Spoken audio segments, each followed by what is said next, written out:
Here is one dark manipulation tactic that men use on women to make them. Hello friends, welcome back to my YouTube channel. Please take a moment to like this video and subscribe to my YouTube channel.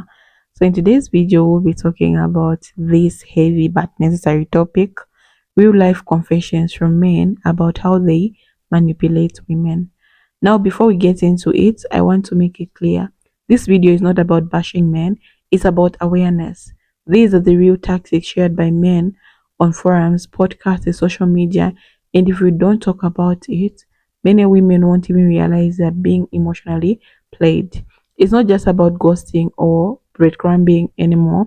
It's some men have developed subtle, calculated ways to control a woman's feelings, time, and sometimes even her self-worth. So I've put the videos together so that you watch and learn. I'll be back to share my truth. Here is one dark manipulation tactic that men use on women to make them fall in love. First of all, I do not advise this. I do not advise this. I did not advise, or do I encourage it. However, I am dropping this knowledge to you so you can be very aware and make sure that no one is doing this to you. They will purposefully talk about other attractive women in front of you. They will purposely point out how attractive that woman is who happens to be everything you're not, influencing thoughts of not being good enough, in turn lowering self-esteem. But here's what they do. Shortly after they just get done fantasizing about this other woman right in front of you, they will in turn start showering you with compliments, just so they can tear you down, so they can be the one to build you back up. Pretty messed up, right? So make sure this isn't happening to you, and if you feel it is, then you didn't tell your man, hey, you better knock it off, or I'm out. Toxic men, users, and abusers, they do have a heart. And you will see that heart the very moments you decide to try to leave that person. You only see that soft, vulnerable side when it's used to manipulate you into staying in a relationship. You only see them break down in tears when they are acting. They are acting because they want to use their emotions to trigger your emotional response to stay back in this relationship. What am I going to do without you? They break down like that, right? And you so used to seeing them mad or strong or stubborn that when you see this moment of vulnerability, they show you their heart when it's time for you to leave. You think you have made progress with them. You be like, wow, I'm finally getting it to him. I've been asking him to be emotional and transparent and tell me how he feels. And in this moment, he's showing me himself. That's an act, boo. He ain't showing you his heart. He's trying to use his heart to manipulate you. And guess what you do? Stay. Men love high maintenance women. A lot of people get this wrong, so allow me to clear a few things up once and for all. A woman who maintains herself to a high level, mentally, physically, emotionally, spiritually, who maintains hygiene, class, and decorum, that is high maintenance. Go ahead with that skincare routine. Self-care is sexy, and socially speaking, the way a woman presents herself is a representation of her man, and vice versa, of course. My father always told me growing up that the way that I move in public is a representation of the Washington name, so I should move in a way that honors that. Not that I always did, but you get the point. High maintenance signals self-respect. But the problem is, a lot of people narcissistically manipulate this idea and start acting like it's other people's job to maintain them. Empowerment turns into entitlement real quick, real freaking quick. I would actually consider myself to be a high maintenance man because I maintain myself to high standards of behavior, hygiene, fitness, fiscal responsibility, not because I go around demanding that a woman must maintain me or sustain me like it's my birthright. And that's what I think a lot of people are doing. A lot of people are looking for a mommy or a daddy to acquiesce to every request, to get everything they have decided that they deserve while giving as little as possible in return. True high maintenance people are not parasitic. It's not someone else's job to maintain you. The purpose of a team is to multiply. I think the greatest misconception with what it means to be high maintenance happens when people conflate maintenance with materialism. Demanding a Louis Vuitton lifestyle is not high maintenance, that's high materialism. They are not the same. I hear so many people talk about how men love low maintenance women because they are the easiest to manipulate. But let's not act for a second like materialistic girlies aren't just as malleable. In fact, they may even be the easiest to manipulate because they are bisexual. You buy things and in return, they will be sexual. There's a whole industry based on such interactions. Pay to play is not high maintenance. Maintenance is about what you choose to maintain for yourself based on what you value. Women who maintain high degrees of integrity and self-care will desire men who handle business and maintain high levels of integrity, intention. There's a simple way to tell if somebody's manipulating you. And this is typically a tactic that's used in psychology and psychiatry. And this is how we know if we're engaging with a manipulative patient or client, because this is something that we need to know. And if you have someone in your life that is manipulating you or you suspect is a manipulative person, this technique will allow you to know if this person is manipulative. So the thing about individuals who are trying to manipulate us is that they're using our emotions against ourselves. So individuals who manipulate will elicit certain emotions in themselves in order to create emotions in you. And that can be pity, that can be guilt, that can be shame. All of these emotions are very good at changing our behavior. And manipulation is essentially this. It's somebody else trying to control our behavior against our own will. And if you want to know if somebody's manipulating you, you really need to watch for the changes in their emotions. And I'll teach you how to do this. But essentially what happens is that when somebody's trying to manipulate you, they're using their emotions as a weapon. And when somebody uses their emotions as a weapon, typically they're experiencing their emotions for much shorter times, and they're experiencing much more variability in emotions than someone who's not trying to manipulate you. And this is pretty straightforward. We know that when somebody is genuine, they typically are just in an emotion. Either they're feeling sad or they're feeling guilty or whatever. They stay in that emotion. When someone's trying to manipulate you and they're weaponizing emotions, then they will cycle through those emotions very quickly as a tactic. And if you watch for it, you can start noticing it in people who are manipulative, and that they're using emotions a little bit too quickly. Like they went from sadness to pity to guilt, like way too quickly. And you can elicit this change in them by essentially giving in to their story. So somebody might kind of be spinning this story about how they're such a victim, even though they're in the wrong. And you might actually start empathizing with them. You might say like, oh yeah, like I completely understand why, that is wrong and why you're, in the victim mode here or whatever. Like you can say whatever kind of contributes to their story and makes them feel validated. And then what you want to do is you want to kind of backtrack and be like, oh no, but actually like you should be accountable for this because this does seem wrong to me.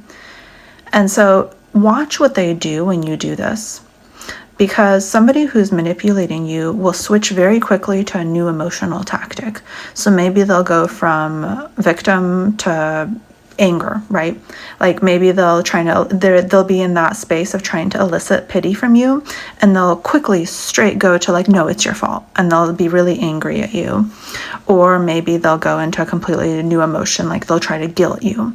And so this quick switch in emotions, when you kind of give in to them, but then like you establish a boundary, like, no, actually you should be accountable. This quick switch in emotion is the hallmark of a manipulative person, because people who are not manipulative do not cycle through emotions that fast because they're not. That's a video, guys. I'm just here also to share my true sense, like what I think about today's video. Okay, how men manipulate women. It's not just about ghosting or breadcrumbing, like I said. Some men have developed some subtle or calculated ways to control women's feelings, time, and self-worth. One of the first things that stood out to me in these conversations was how many men admitted to future faking. They would talk about marriage, kids, vacations, and building a life together, not because they genuinely wanted that, but because they knew it would lower a woman's guard. A guy might say, I see you as a mother of my children, and she's thinking, whoa, he's serious about me. but in his mind, he's just buying time until he gets what he wants or until someone else comes along. It's not about the dream, it's about control. Another woman tactic they admitted to was love bombing. At the first, it's fireworks, constant attention, messages all day, gift, praise, and then boom, it all stops. Cold once a man said he doesn't this because it makes a woman chest high again. She gets addicted to how he made her feel in the beginning, and when he withdraws, she starts questioning herself. Was it something she did? Should she try harder? And that's the hook. He has wrapped around uncertainty. Love bombing followed by emotional withdrawal is one of the most manipulative emotional roller coasters someone can put you through. Gaslighting was another big one. Men admitted that when they were caught in lies, they would flip the script. One guy said, if I cheated and she said, found out, I accuse her of being insecure or paranoid. Think about that. She has facts, evidence, but instead of admitting God guilty, he makes her question her own reality. And after enough of those interruptions, she starts doubting herself more than ever she doubts him. That's a mind game. Gaslighting is not always about big things either. Sometimes it's subtitle, like changing details of past events, making her feel crazy for bringing up a valid concern, or blaming her for being too emotional when she's reacting to something toxic. Then there's manipulation through pity. Some men reveal they use their past traumas, insecurities, or mental health struggles not just to connect but to control. Now, let's be real. Many people do deal with the real pain, and being vulnerable is human. But some men admitted they weaponize that vulnerability. They know if they cry about a hard childhood or say they have been depressed, their partner is more likely to forgive cheating, laziness, disrespect. It becomes not don't leave me because I'm broken, rather than taking accountability. For women who are naturally nurturing, this tactic works like a charm. She ends up mothering a man instead of dating one, and he never changes because he knows she won't walk away while he's hurting. So there's also financial manipulation come up too. Some men confess they intentionally date women who earn more or financially stable, and they gradually make them feel responsible for supporting them. At first, it's the small things. He forgets his wallet, he's short on rent just this one time, but slowly she becomes a provider, while he gives just enough affection to keep her hooked. And if she brings it up, he's guilt trip her. She says he's not being supportive or call her selfish for wanting a man with money. He flips the narrative, so she's ashamed for having standards. One of the darkest tactics, isolation. Multiple men shared how they would distance their girlfriend from friends, family, not by outright forbidding them, but by planting a seed of doubt. Your best friend doesn't really want the best for you, or your mom never liked me. She just jealous. And after enough of that, the woman finds herself cut off, alone, dependent on him for love, validation, and connection. It's a psychological control and it works because it creeps in slowly. She thinks she's making her own decisions, but he's been steering her the whole time. Another thing that came up is testing loyalty through chaos. Some guys admitted they start fights on purpose just to see if a woman would stick around. It wasn't even about being mad, it wasn't about control. They create emotional stress, then offer comfort. That back and forth trauma bonds make her more attached. It sounds wild, but think of it like this. If someone hurts you, then uh, it's confusing. Your brain can't tell if they are safe or dangerous. That confusion becomes a bond, and that bond becomes control. Some men even said they intentionally withhold compliments and affection to make a woman seek their approval more. One guy put it like this: if I tell her she looks average when she get dressed up, she is trying hard to impress me next time. That's not just manipulative, it's cruel. It's creating a dynamic where she never feels good enough, so she constantly performs for validation. That's really comes. And when it does come, it feels like a reward, but not love. It's emotional starvation followed by crumbs. And let's not forget the manipulative that happens after a breakup.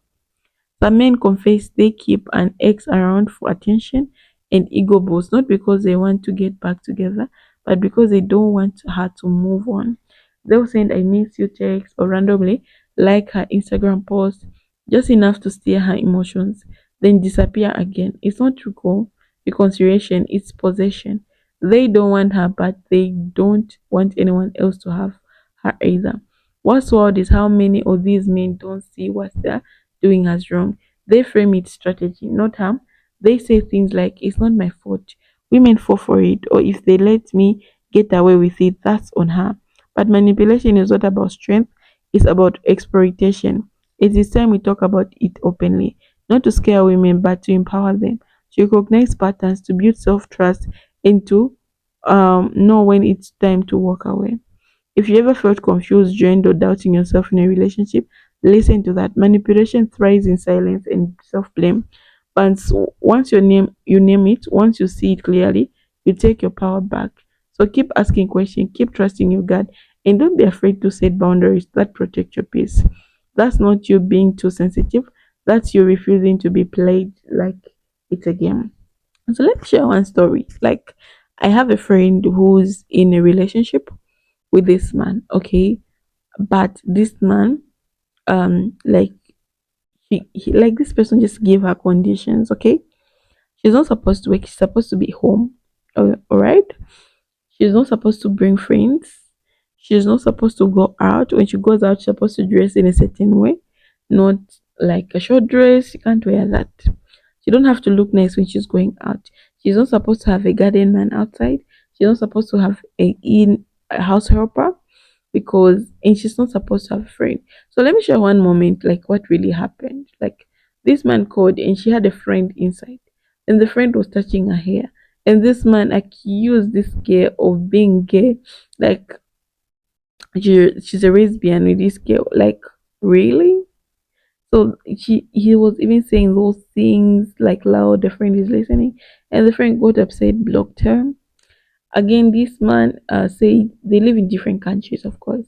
So he said, I booked a flight ticket, I'm going to come to you. Later, yesterday, they had a misunderstanding because of the house. Because this girl wanted to shift to go to another house because this house has a lot of problems. And this man just got upset because of the whole conversation of the house and cancelled their flight tickets.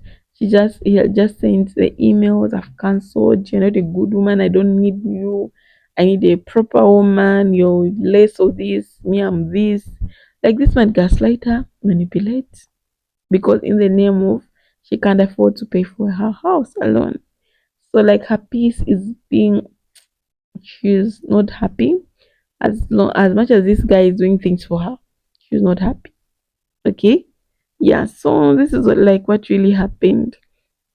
And so what can you even tell a person like that who's going all through that? Because already we've seen that this guy is a narcissistic person. Okay, he wants to control everything. Yeah, so yeah, that's all. That's a video for today, guys. I'll see you in my next episode. Bye.